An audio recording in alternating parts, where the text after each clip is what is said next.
This is how z-index control what you see in your website, so let's go. Z-index control how the elements are stacked in the z direction. Imagine this is you and this is your phone. The z direction is the direction going out of your phone, meaning going towards your face or away. Now you may be asking, how do you know which element is on top of which element? Good question. The property comes with number values. The higher the value, the higher the position of the element in the stack, and the closer it is to you. Think of it like stacking papers. If there's element with z-index 1, 2, 3, 4 and 5, the element with the highest z-index, 5 in this case, will be at the top, whereas the elements with the lower z-index, 1 in this case, will be at the bottom. So seeing from the top, the first paper you see is 5, then 4, then 3, then 2, etc. Pretty simple. You can also put negative numbers as well, and the value of the number can be anything.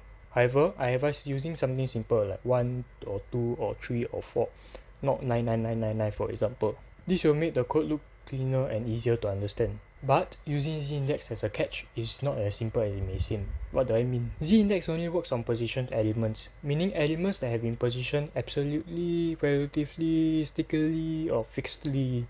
You will have to position your elements correctly before using z-index. You may then be asking, why? Good question. The browser only stacks elements when they are out of the normal flow of the page, when the page no longer knows that the element exists. Because when the elements are in the normal flow of the page, they do not overlap but be put after or before another element in the same layer. Using a paper example, in the flow of the page means instead of stacking them, you put the paper after the previous paper. So you need to put it out of the flow to stack them, and to do that, you use positioning. However, there's another catch. Some properties like these do not work with z-index. Why so? If an element has one of these properties, any children inside the elements is stacked only with other children in the group, not with the elements outside of its parent. For example, there are two boxes with different z-index 1 and 2. Let's say box 1 have a child with z-index 999 and box 2 have a child with z-index 2. If the two boxes overlap, although the child of box 1 have index 999, it doesn't overlap with box 2 and the child of box 2, as z-index 999 is only related to the siblings of box 1. So if you add one sibling to box 1 with index 998, the new sibling will be below.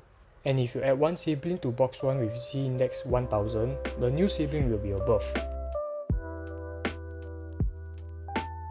This is a navigation bar of a website that I did recently for a video. This navigation bar will open the navigation menu on the top of everything, which can be done with position absolute. But when doing so, once you open the navigation menu, the close button etc. does not appear, as it is below the menu. So, this can be fixed by changing the position and the z-index of the icons or the buttons. This example is the most common way of using z-index. So in summary, z-index only works on position elements.